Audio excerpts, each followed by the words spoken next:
possessions this week and stay on the field. How important is the challenge for your guys to get those extra yards and to find that extra crease? It's very important. Things that will help our defense is our offense being successful. Being able to convert on third and short, being able to protect our quarterback, staying out of third and long situations, and being able to run the ball and move the chain. So those are things we talked about from an X&O standpoint all week, and those are things that I think if we go out and do that, play Tennessee football, play tough, and we're able to run the ball as a running back group and offensive line, I think we have a chance to be successful against Oregon. We saw Summerhill come in and get that third team stuff, and is that still the case? You feel comfortable with Anthony as your third team guy? I do. I was probably most pleased with the way he was able to come in and eat up the last 5 or 6 minutes of offense. That's important, and I trust him as a position coach and as an offensive coordinator. Coach Bajakian really trust him, trust Tom Smith, and all those guys to be able to go into the game and close it for us if need be. Logistically, how do you guys decide what tailbacks in the game win? Is that your decision, a group decision? How does that work?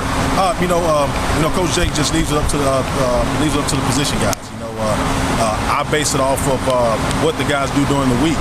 I tell the guys all week that when I look down at his play call or when Coach Jake calls a play, it's your job to make me see your face when that play's called. So the guys work all week, and the guys that work the hardest are the guys that are going to play the most. And to me, it's a revolving door.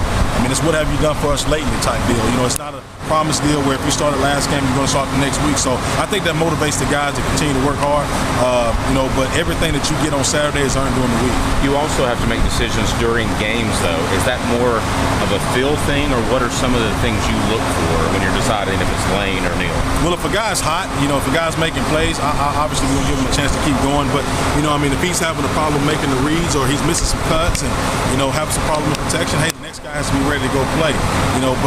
But again, it all goes back to there are times when we're in the huddle on the sideline, and all the guys are around, and we're calling a play from up top, and when Coach Jake says, hey, this is the next play, I turn around and I look at those guys, and I go back to, he did it good in practice. He made a mistake on it.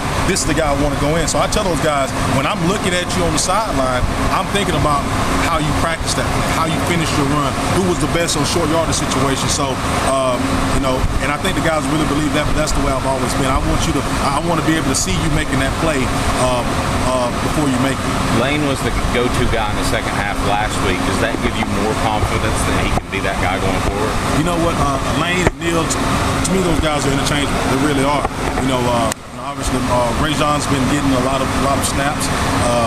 He did a really good job in camp. He did a good job staying healthy throughout the spring. Did a good job staying healthy throughout fall camp, and he's really done a good job just keeping that role. But again, Marlon's a guy that's one snap away from just getting in the groove, and he breaks a long run, and he's the guy that gets in the rhythm. He'll play a little bit more. So it's a really good situation to have both of those guys playing well right now. But they're going to have to step it up another level going against Oregon this week.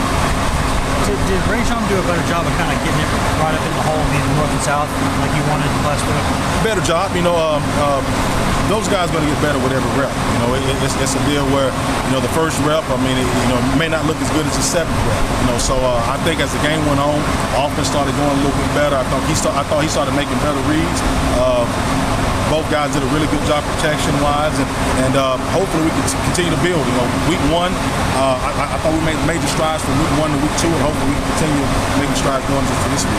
Ray John hadn't made it much of a secret that you really push him, and that he's, at first he didn't really get it, but now he's starting to get it a little bit. Is that something where you treat everyone like that, or is that something where, specifically with Ray John, you've kind of realized that he's a laid-back kid and you can push his buttons and get what you want? Everybody's different. I think it's our job as coaches to find out what motivates each kid, and Ray John's an older guy, so he's a guy that I can lean on a little bit more than I probably could lean on Alden Hill right now. I think he could take it. He and I talked a lot during the off season, and I asked him his goals, and I asked him, would he allow me to coach him hard to get to his goals? And he agreed that he needed to work harder. So, he's done a good job just taking everything that I've given him. Coach Jake, Coach Jones pushes him, so he's done a really good job. He realized he has a lot to work on, not only for himself, but for the team to be successful. He has to continue to push himself. I know that obviously Marlon was gone for a while and now he's back, but has anything else happened with Alden? Has he been nicked up? Has he hit a wall, so to speak? It just seems like, from what maybe some would have projected from the spring, that it hadn't happened. He hadn't. He's in a fight right now. You know, in the spring there were several guys that didn't practice. You know, injuries kept Tom out, some off the field issues academically with Marlon kept him out. So you know, there are 2 or 3 guys that weren't there. So he's working hard. He's a redshirt freshman. Right now we have some guys in front of him that are playing really good right now, and a guy like Summerhill who's come in and he's gave himself a chance to play. So everybody's available. Everybody's available to play Saturday. Thank you.